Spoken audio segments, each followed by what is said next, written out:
ഷെന്നും ലൂവും കൂടി ചേർന്നിട്ട് മറ്റൊരു കടയിലൊക്കെ കയറിയിട്ട് ഒരുപാട് സാധനങ്ങളൊക്കെ മേടിച്ചു കൂട്ടുകയാണ്.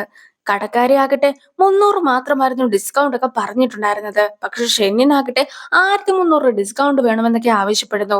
പക്ഷേ കടക്കാരിയും ക്വാളിറ്റിയുള്ള പ്രൊഡക്റ്റും മറ്റുമൊക്കെയാണ് ഇത് എന്നൊക്കെ പറഞ്ഞിട്ട് അവരെ മനസ്സിലാക്കുവാനായിട്ടൊക്കെ ശ്രമിക്കുന്നുണ്ട്. ലൂവിനും അതൊക്കെ മനസ്സിലാകുന്നുണ്ടെങ്കിൽ പോലും ഷെന്നു ഒരു രീതിക്ക് സമ്മതിച്ചു കൊടുക്കുന്നുണ്ടായിരുന്നില്ല. ഏറ്റവും ഒടുവിലായിട്ട് ഷെന്നും സാധനങ്ങൾ ഒന്നും തന്നെ മേടിക്കാതെ ആ ഒരു കടയിൽ നിന്നും ഇറങ്ങി പോവുകയാണ്. നീ എന്തുകൊണ്ടാണ് ആ സാധനം ഒന്നും തന്നെ മേടിക്കാതെയൊക്കെ ഇരുന്നത്?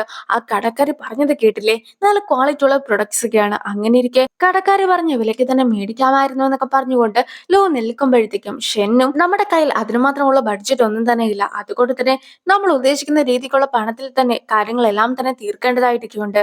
നമുക്കൊരു കാര്യം ചെയ്യാം. അടുത്ത കടയിലൊക്കെ പോയിട്ട് അവിടെ എത്രയാണ് പണം പറയുന്നതെന്നൊക്കെ നോക്കിയിട്ട് മൊത്തത്തിൽ കമ്പയർ ചെയ്തിട്ട് ഏറ്റവും കുറവുള്ളിടത്ത് നിന്ന് സാധനമൊക്കെ മേടിക്കാമെന്നൊക്കെ പറഞ്ഞ് ഷെനും നിൽക്കുന്നു. ഈ ഒരു സമയത്താകട്ടെ ഷൻ നടക്കുവാനായിട്ടൊക്കെ തുടങ്ങുന്നുണ്ടെങ്കിലും ലോ അവളെ എടുത്ത് അവിടെ ഉണ്ടായിരുന്ന ഒരു ട്രോളിയിലൊക്കെ വെച്ചിട്ട് അവളെ മുന്തിക്കൊണ്ടൊക്കെ പോവുകയാണ്. അവർ രണ്ടുപേരും അതൊക്കെ ഒരുപാട് എൻജോയ് ചെയ്യുന്നുണ്ടായിരുന്നു. അവള് മറ്റൊരു കടയിലൊക്കെ എത്തിയിട്ട് അവിടെ ഉണ്ടായിരുന്ന പ്രൊഡക്ട്സ് ഒക്കെ നോക്കുകയും അതിന്റെ വിലയൊക്കെ ചോദിക്കുകയും ചെയ്യുന്ന സമയത്താകട്ടെ എനിക്ക് ഒരുപാട് വിശക്കുന്നു, നീയും എനിക്ക് കുറച്ച് പണമൊക്കെ കടം നൽകാമോ എന്നൊക്കെ ലൂവും അവളുടെ അടുത്തേക്ക് ചോദിക്കുകയാണ്. അതായത് ഇവർ ഓരോ കടയിൽ ചെല്ലുന്ന സമയത്തും ഇതുപോലെ തന്നെ വൈഫ് ആൻഡ് ഹസ്ബൻഡ് ആണെന്നൊക്കെ പറഞ്ഞിട്ടാണ് ചെല്ലുന്നത്. സോ അവളുടെ അടുത്ത് പണമൊക്കെ ചോദിച്ച് അവളുടെ കയ്യിൽ നിന്നും പണമൊക്കെ മേടിച്ചിട്ട് ഇപ്പോൾ അവനും ഫുഡൊക്കെ കഴിക്കുകയാണ്. അവനും ഹണി എന്നൊക്കെ അവളെ വിളിക്കുന്ന സമയത്താകട്ടെ നമ്മുടെ ഷോപ്പിംഗ് എല്ലാം തന്നെ അവസാനിച്ചിരിക്കുന്നു. അതുകൊണ്ട് തന്നെ ഇനി ഹസ്ബൻഡ് ആൻഡ് വൈഫ് ആയിട്ട് അഭിനയിക്കേണ്ട യാതൊരു വിധത്തിലുള്ള കാര്യവുമില്ല. നീയും എന്നെ വെച്ച് മുതലെടുപ്പൊന്നും നടത്തിയേക്കരുതെന്നൊക്കെയാണ് ഷെന്നും അവന്റെ അടുത്തൊക്കെ പറയുന്നത്. പക്ഷെ ഇത്രയും നേരം ഷെൻ വളരെ ഹാപ്പി ആയിട്ടൊക്കെ ആയിരുന്നു ഇരുന്നിട്ടുണ്ടായിരുന്നത്. പിന്നെ എന്തുകൊണ്ടാണ് ഇപ്പോൾ ഞാൻ അങ്ങനെയൊക്കെ വിളിക്കുമ്പോഴത്തേക്കും നിനക്കതൊന്നും ഇഷ്ടപ്പെടാത്തതെന്നൊക്കെ ലൂവും അവളുടെ അടുത്ത് ചോദിക്കുന്നു. യഥാർത്ഥത്തിൽ ഹസ്ബൻഡ് ആൻഡ് വൈഫ് പോലെ അഭിനയിച്ചത് കൊണ്ടായിരുന്നില്ല, മറിച്ച് പല കടയിൽ എത്തിയപ്പോഴും ഡിസ്കൗണ്ട് ഒക്കെ കിട്ടിയിട്ടുണ്ടായിരുന്നല്ലോ, അതുകൊണ്ടാണ് അവൾ ഹാപ്പി ആയിട്ടുണ്ടായിരുന്നതെന്നൊക്കെ അവന്റെ അടുത്തും അവൾ പറയുകയാണ്. എന്റെ ഓർമ്മകളിൽ ഉണ്ടായിരുന്ന നീയാകട്ടെ ഇതുപോലെയൊന്നും ആയിരുന്നില്ല, ഒരുപാട് വ്യത്യസ്തയൊക്കെ ആയിരുന്നു എന്നൊക്കെ ഷെന്നിന്റെ അടുത്ത് ലൂ പറയുമ്പോഴത്തേക്കും നിന്റെ ഓർമ്മയിലുണ്ടായിരുന്ന ഞാൻ എങ്ങനെയുള്ള ആളായിരുന്നു എന്നൊക്കെ ഷെന്നും അവനോട് ചോദിക്കുകയാണ്. ഈ ഒരു സമയത്താകട്ടെ പണ്ട് പിയാനോ ഒക്കെ വായിച്ചുകൊണ്ടിരുന്ന ഷെന്നിനെ നോക്കിയൊക്കെ അവൻ നിന്നിട്ടുണ്ടായിരുന്നതിനെ കുറിച്ചൊക്കെ അവൻ ഓർക്കുന്നുണ്ട്. പക്ഷേ ഇപ്പോൾ ആ ഒരു കാര്യങ്ങൾ ഒന്നും തന്നെ ഓർക്കുന്നില്ല എന്ന രീതിക്കാണ് അവനും പറയുന്നത്. അതായത് പ്രധാനപ്പെട്ട കാര്യങ്ങൾ മാത്രമേ ഞാൻ ഓർക്കുന്നുള്ളൂ, നീയും ഒരുപക്ഷെ പ്രധാനപ്പെട്ട ഒരു വ്യക്തി ആയിരുന്നിരിക്കുകയില്ല എന്നൊക്കെ അവനും പറയുന്നു. പണ്ടാകട്ടെ അവനെ പഠിപ്പിച്ചുകൊണ്ടൊക്കെ ഇരുന്ന സമയത്ത് ഒരേ ക്വസ്റ്റ്യൻ ഒക്കെ ഒരുപാട് തവണ പഠിപ്പിച്ചിട്ടുണ്ടെങ്കിലും അവൻ അതെല്ലാം തന്നെ മറന്നു പോകുമായിരുന്നു. സോ അതേ കാര്യം തന്നെയാണ് ഇപ്പോഴും അവൻ ആവർത്തിക്കുന്നതെന്നൊക്കെ ഷെന്നും അവന്റെ അടുത്തൊക്കെ പറയുന്നു. പണ്ടത്തെ കാലഘട്ടത്തിലേക്ക് തിരിച്ചു പോകുവാനായിട്ട് സാധിക്കുകയായിരുന്നെങ്കിൽ എന്നൊക്കെ ആയിരുന്നു ലോ ആഗ്രഹിച്ചിട്ടുണ്ടായിരുന്നെങ്കിൽ പോലും അന്നത്തെ കാലഘട്ടത്തിലേക്ക് തിരിച്ചു പോകുകയാണെങ്കിൽ ഏറ്റവും കൂടുതൽ വിഷമിക്കുക ഞാൻ തന്നെ ആയിരിക്കുമെന്നൊക്കെയാണ് ഷെന്നും മറുപടി കൊടുക്കുന്നത്. ലൂവും എന്തോ ഒരു കാര്യമൊക്കെ ഷെന്നിനോട് പറയുവാനായിട്ട് തുടങ്ങുന്നുണ്ടെങ്കിലും അപ്പോഴായിരുന്നു അവരും ബ്രേക്കപ്പ് ആയ സംഭവങ്ങളെ കുറിച്ചൊക്കെ അവനും ഓർത്തിട്ടുണ്ടായിരുന്നത്. സോ പറയുവാനുള്ള കാര്യം പറയുവാൻ മടിച്ചൊക്കെ അവരും നിൽക്കുന്നു. ആ ഒരു സീനൊക്കെ അവിടെ നിന്നും കട്ടായതിനു ശേഷം ഗോബാക്ക് ലവറിന്റെ ഇന്റർവ്യൂ സെക്ഷനൊക്കെ കാണിക്കുകയാണ്. നിലവിൽ 3 ടീമൊക്കെയാണല്ലോ മത്സരിക്കുവാനുള്ളത്. ഇതിൽ ആരായിരിക്കും തോറ്റു പോവുക എന്നൊരു ക്വസ്റ്റ്യനൊക്കെ ആങ്കർ ചോദിക്കുന്ന സമയത്താകട്ടെ ലൂ തോറ്റു പോകുമെന്നാണ് സൂവും പറയുന്നത്. ലൂ ആകട്ടെ ഒരിക്കലും ഷെന്നിനെ അർഹിക്കുന്നില്ല. അവനും അവന്റേതായിട്ടുള്ള കാഴ്ചപ്പാടുകളൊക്കെയാണ് ഉള്ളത്. അവനും എന്താണ് ഷെന്നിന് ശരിക്കും ആവശ്യമുള്ളതെന്ന് പോലും മനസ്സിലാക്കുവാനായിട്ട് ശ്രമിച്ചിട്ടില്ല. ബ്രേക്കപ്പ് ഒക്കെ ആയതിനു ശേഷം ഷെൻ ഒരുപാട് തവണയൊക്കെ അവനെ കോൾ ചെയ്ത് നോക്കിയിട്ടുണ്ടായിരുന്നു. പക്ഷെ ആ ഒരു സമയത്ത് പോലും അവൻ ഫോണൊന്നും എടുത്തിട്ട് കാര്യങ്ങളൊക്കെ പറഞ്ഞു തീർക്കുവാനായിട്ട് ശ്രമിച്ചിട്ടുണ്ടായിരുന്നില്ല. അതുകൊണ്ട് തന്നെ ലോ തോൽക്കുമെന്നൊക്കെ ഉറപ്പിച്ച് പറയുകയാണ് സൂവും. ഇതേ ചോദ്യമൊക്കെ ചെങ്ങിന്റെ അടുത്ത് ചോദിക്കുന്ന സമയത്താകട്ടെ ആരും തന്നെ തോൽക്കുകയില്ല എന്നൊരു വിശ്വാസത്തിലൊക്കെയാണ് ചെങ് ഉള്ളത്. മാത്രമല്ല ചെങ്ങിന്റെ മനസ്സിലും ലോ ഒക്കെ വിജയിക്കുമെന്ന രീതിക്കായിരുന്നു ഉണ്ടായിരുന്നത്. അതുകൊണ്ട് തന്നെ ആരായിരിക്കും ഉറപ്പായിട്ടും ജയിക്കുക എന്നൊക്കെ തനിക്ക് അറിയാമെന്ന് പറഞ്ഞ് അവനും ഇരിക്കുന്നു. പക്ഷെ ആങ്കറും നിങ്ങളുടെ തന്നെ കാര്യമാണോ പറയുന്നതെന്നൊക്കെ ചോദിക്കുന്ന സമയത്താകട്ടെ ഞാനും ജയിക്കുമെന്ന പ്രതീക്ഷയൊക്കെ നിങ്ങൾക്കുണ്ടോ എന്നൊക്കെ ആങ്കറിന്റെ അടുത്തും ചെങ് ചോദിക്കുകയാണ്. ആ ഒരു സീനോട് കൂടി ഈ ഒരു എപ്പിസോഡും അവസാനിക്കുന്നു. അടുത്ത എപ്പിസോഡ് തുടങ്ങുമ്പോഴത്തേക്കും 2013 സീനൊക്കെയാണ് കാണിക്കുന്നത്. ക്ലാസ് ഒക്കെ കഴിയുന്ന സമയത്താണ് ലൂവിന്റെ അമ്മ വീട്ടിലില്ലാത്തത് കൊണ്ട് തന്നെ നമ്മളോട് വെളിയിൽ പോയി ഫുഡൊക്കെ കഴിച്ചോളുവാനായിട്ട് പറഞ്ഞിട്ടുണ്ടായിരുന്നു എന്നൊക്കെ പറഞ്ഞിട്ട് ഷെനീനെയും കൂട്ടിക്കൊണ്ടൊക്കെ ഫുഡ് കഴിക്കുവാനായിട്ട് പോകുന്നത്. അവളും വളരെ എരിവുള്ള രീതിക്കുള്ള ഫുഡൊക്കെ ആയിരുന്നു ഓർഡർ ഒക്കെ ചെയ്തിട്ടുണ്ടായിരുന്നത്. പക്ഷെ അവനാകട്ടെ അതൊന്നും തന്നെ കഴിക്കാനായിട്ട് പോലും സാധിക്കുന്നില്ല. ഷെന്നാകട്ടെ എല്ലാവരുടെയും അടുത്ത് ഒരുപോലെ ഒന്നും അല്ല പെരുമാറുന്നത്. ലൂവിന്റെ അമ്മയുടെ അടുത്താകട്ടെ ഭയങ്കര സ്നേഹമുള്ള രീതിക്കൊക്കെയാണ് പെരുമാറുന്നത്. അതിനെ കുറിച്ചൊക്കെ ലൂ ചോദിക്കുമ്പോഴത്തേക്കും ലൂവിന്റെ അമ്മയ്ക്കും വളരെ സ്നേഹമൊക്കെ ഉള്ളത് കൊണ്ടാണ് താനും അങ്ങനെയൊക്കെ പെരുമാറുന്നതെന്നാണ് അവളും പറയുന്നത്. ഷെന്നിനെയും ഷെന്നിന്റെ അച്ഛനൊക്കെ കോൾ ചെയ്യുന്നുണ്ട്. പക്ഷെ അവളാകട്ടെ ഫോണൊന്നും എടുക്കുവാനായിട്ട് തയ്യാറായിരുന്നില്ല.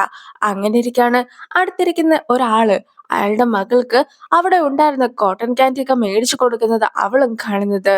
ആ ഒരു അച്ഛന്റെ മക്കളുടെ സ്നേഹമൊക്കെ കാണുമ്പോഴത്തേക്കും അവളും ചെറുതായിട്ടാണെങ്കിലും അവളുടെ അച്ഛനെ കുറിച്ചൊക്കെ ഓർത്തു പോകുന്നു. ആ ഒരു കോട്ടൺ ക്യാൻഡി ആകട്ടെ ഇതുപോലെ ഫാമിലി ആയിട്ട് വരുന്നവർക്ക് മാത്രം കിട്ടുന്ന ഒന്നാണെന്നാണ് തോന്നുന്നത്. എന്തായാലും ലു അവിടെ ചെന്നിട്ട് സ്റ്റാഫിന്റെ അടുത്ത് എന്റെ സിസ്റ്ററൊക്കെ അവിടെ ഇരിപ്പുണ്ട് എന്നൊക്കെ പറയുകയാണ്. അവനും അവന്റെ ID കാർഡൊക്കെ കാണിച്ചിട്ട് അവളുടെ പേരും പറഞ്ഞു കൊടുക്കുന്നു. രണ്ടുപേരുടെ പേരൊക്കെ സിംഗ് എന്ന രീതിക്കൊക്കെയാണല്ലോ സ്റ്റാർട്ട് ചെയ്യുന്നത്. അതുകൊണ്ട് തന്നെ അവർ ശരിക്കും ബ്രദർ ആൻഡ് സിസ്റ്റർ ആണെന്നൊക്കെ സ്റ്റാഫും വിചാരിക്കുകയാണ്. സോ അവരും കോട്ടൺ ക്യാൻഡി ഒക്കെ കൊടുക്കുന്നു. കോട്ടൺ ക്യാൻഡിയൊക്കെ കിട്ടുവാനായിട്ട് നീ എന്തിനാണ് കള്ളം പറഞ്ഞതെന്നൊക്കെ അവൾ ചോദിക്കുന്നുണ്ടെങ്കിൽ പോലും ഞാൻ അതിന് കള്ളമൊന്നും പറഞ്ഞില്ലല്ലോ, നീ ഞങ്ങളുടെ വീട്ടിലല്ലേ താമസിക്കുന്നത്, അപ്പോൾ നമ്മൾ ഒരു ഫാമിലി തന്നെയാണ്, പിന്നെ ഞാൻ ജനിച്ചു കഴിഞ്ഞിട്ട് കുറച്ചു നേരമൊക്കെ കഴിഞ്ഞപ്പോഴത്തേക്കുമാണല്ലോ നീയും ജനിച്ചത്, അങ്ങനെ വരുമ്പോഴത്തേക്കും നീ എന്റെ അനീതിയാണെന്നൊക്കെ പറഞ്ഞിട്ടാണ് അവനും ഇരിക്കുന്നത്. അടുത്തായിട്ട് 2024 ബാക്കിയുള്ള സീൻസ് ഒക്കെ കാണിക്കുകയാണ്. പണ്ടാകട്ടെ ലൂ എരിവുള്ള ഫുഡ് ഒന്നും തന്നെ കഴിക്കുമായിരുന്നില്ല. പക്ഷെ ഇപ്പോൾ അവൻ നല്ല രീതിക്കൊക്കെ എരിവുള്ള ഫുഡൊക്കെ കഴിക്കുന്നതാണ്. സോ അവനും മൊത്തത്തിൽ മാറിപ്പോയെന്നൊക്കെ ഷെന്നും ഓർക്കുന്നു. ഇനി ഷെന്നും ലൂവും കൂടി തിരിച്ച് റിസോർട്ടിലൊക്കെ എത്തുന്ന സമയത്താകട്ടെ വർക്കൊക്കെ ഓൾറെഡി സ്റ്റാർട്ട് ആയിരിക്കുന്നതാണ് അവളും കാണുന്നത്. അവളും ആര് പറഞ്ഞിട്ടാണ് വർക്കൊക്കെ തുടങ്ങിയെന്നൊക്കെ ചോദിച്ചുകൊണ്ട് ആകെ ദേഷ്യപ്പെടുന്നു. ജിയോ ആയിരുന്നു പെട്ടെന്ന് തന്നെ വർക്കൊക്കെ സ്റ്റാർട്ട് ആക്കുവാനായിട്ട് പറഞ്ഞിട്ടുണ്ടായിരുന്നത്. നിലവിൽ അവരുടേതായിട്ടുള്ള രീതിക്കൊക്കെ സൈറ്റൊക്കെ ശരിയാക്കുന്ന സമയത്ത് റിസോർട്ടിന് കേടുപാടുകളൊക്കെ സംഭവിക്കാനുള്ള സാധ്യതകൾ കൂടുതലാണ്. അതുകൊണ്ട് തന്നെ റിസോർട്ട് പ്രൊട്ടക്ട് ചെയ്യുവാൻ എന്ന രീതിക്കൊക്കെ സാധനങ്ങൾ മേടിച്ചിട്ടായിരുന്നു ഷെനും അവിടെ എത്തിയിട്ടുണ്ടായിരുന്നത്. പക്ഷെ ജിയോയ്ക്കും അതൊന്നും തന്നെ അറിയുവാനായിട്ട് യാതൊരു വിധത്തിലുള്ള താല്പര്യവും ഉണ്ടായിരുന്നില്ല. അവൾക്ക് എത്രയും വേഗം പണിയൊക്കെ തീർത്താൽ മാത്രം മതിയായിരുന്നു. ജിയോയും ഇൻവെസ്റ്ററുടെ മകളാണെങ്കിൽ പോലും ഇതുപോലത്തെ കാര്യത്തിൽ ഒന്നും തന്നെ തലയിടേണ്ട കാര്യമില്ല എന്നും ഇതെല്ലാം തന്നെ തീരുമാനിക്കുന്നത് ഷെൻ ആണ് എന്നൊക്കെ പറഞ്ഞിട്ട് ജിയോനെ എല്ലാവരുടെ മുമ്പിൽ വെച്ച് ഷെന്നും വഴക്കൊക്കെ പറയുന്നു. ജിയോയും നേരെ അച്ഛനെയൊക്കെ കോൾ ചെയ്യുകയാണ്. അച്ഛനോട് നമുക്ക് ഈ പണമൊന്നും കൊടുക്കേണ്ട യാതൊരു വിധത്തിലുള്ള കാര്യവുമില്ല. ഷെൻ വളരെയധികം മോശപ്പെട്ട ഒരാളാണ്. അവളും എന്നെ എല്ലാവരുടെ മുമ്പിൽ വെച്ച് അപമാനിച്ചു. നമ്മൾ വിചാരിച്ച പോലെ ഒരു വ്യക്തി ഒന്നുമല്ല ഷെൻ. ഷെന്നിനാകട്ടെ ലൂവിനെ കിട്ടുവാനുള്ള യാതൊരു വിധത്തിലുള്ള അർഹതയും ഇല്ല എന്നൊക്കെ ആയിരുന്നു ജിയോയും കോൾ ചെയ്ത് പറഞ്ഞിട്ടുണ്ടായിരുന്നത്. പക്ഷെ ജിയോയുടെ അച്ഛനാകട്ടെ അതൊന്നും തന്നെ ശ്രദ്ധിക്കുന്നു കൂടിയില്ല. പക്ഷെ അച്ഛൻ ഹെൽപ്പ് ചെയ്തില്ലെങ്കിൽ പോലും ഞാൻ തന്നെ അവൾക്കുള്ള പണിയൊക്കെ കൊടുത്തോളാം എന്നൊക്കെ ജിയോയും ഓർക്കുന്നു. നിനക്കും എന്ത് കാര്യം വേണമെങ്കിലും എന്നോട് പറയാവുന്നതാണ്, നീ എന്നോട് ആത്മാർത്ഥമായിട്ട് നിൽക്കണമെന്നൊക്കെ ഷെന്നിന്റെ അടുത്ത് ലൂ പറയുമ്പോഴത്തേക്കും നമ്മുടെ കാര്യത്തിൽ നമ്മൾ ബെസ്റ്റ് ഫ്രണ്ട്സ് ഒക്കെ ആയിട്ടായിരുന്നു ഇരുന്നിട്ടുണ്ടായിരുന്നത്. അല്ലെങ്കിലും ഫ്രണ്ട്സ് ഒക്കെ ആയിട്ട് ഇരിക്കുന്നതാണ് നമ്മുടെ റിലേഷൻഷിപ്പിൽ ഏറ്റവും നല്ലതെന്നൊക്കെ ആയിരുന്നു ഷെന്നും അവന്റെ അടുത്ത് പറയുവാനായിട്ടുണ്ടായിരുന്നത്. ഷെന്നും ലൂവും കൂടെ ഒന്നിച്ചു പോയിട്ടാണല്ലോ സാധനങ്ങളൊക്കെ മേടിച്ചത്. അതുകൊണ്ട് തന്നെ അവന്റെ കൂടെ ഒന്നിച്ച് ടൈമൊക്കെ സ്പെൻഡ് ചെയ്ത സമയത്ത് അവന്റെ അടുത്തും ഇഷ്ടമൊക്കെ തോന്നിയിട്ടുണ്ടായിരുന്നോ എന്നൊക്കെ സൂവും ഷെന്നിന്റെ അടുത്തൊക്കെ ചോദിക്കുകയാണ്. നിങ്ങൾ വിചാരിക്കുന്നത് പോലെ ഒന്നുമല്ല കാര്യങ്ങൾ. ഞങ്ങളും ഫ്രണ്ട്സ് ആയിട്ട് തുടരുവാനായിട്ടൊക്കെയാണ് ആഗ്രഹിക്കുന്നത്. അതായത് ഞങ്ങളെങ്ങാനും പഴയതുപോലെ ലവേഴ്സ് ഒക്കെ ആവുകയാണ് എങ്കിൽ നേരത്തെ നടന്ന സംഭവങ്ങളൊക്കെ വീണ്ടും ആവർത്തിക്കുന്നതായിരിക്കും. ഞങ്ങളും ബ്രേക്കപ്പും ആക്കും. സോ എന്തിനാണ് ഇത്രയേറെ പ്രശ്നങ്ങളൊക്കെ ഉണ്ടാക്കുന്നത്? അതിലും നല്ലത് ഫ്രണ്ട്സ് ആയിട്ടൊക്കെ ഇരിക്കുന്നതല്ലേ എന്നൊക്കെയാണ് ഷെന്നും ചോദിക്കുന്നത്. ഇനി അവരുടെ പ്രോഗ്രാം ഒക്കെ നടക്കുന്ന സമയത്താകട്ടെ ഫുൾ ടൈം ക്യാമറയൊക്കെ അവരുടെ പിന്നാലെ തന്നെ ഉണ്ടാവും. അതുകൊണ്ട് തന്നെ ക്വീനും ചുറ്റും ക്യാമറയൊക്കെ ആയിട്ട് എങ്ങനെയാണ് നോർമലായിട്ട് ബിഹേവ് ചെയ്യുക എന്ന് അറിയാതെ ആകെ ടെൻഷനായിട്ടൊക്കെ ഇരിക്കുകയാണ്. പക്ഷെ സൂവിന്റെ ടെൻഷനാകട്ടെ ഉറങ്ങുമ്പോൾ പോലും മുഖത്ത് മേക്കപ്പ് ഒക്കെ ചെയ്യണമല്ലോ എന്നതായിരുന്നു. ആ ഒരു സീനോട് കൂടി ഈ ഒരു വീഡിയോ അവസാനിക്കുകയാണ്. അടുത്തൊരു വീഡിയോ ആയിട്ട് 3 കാണാം. ബൈ.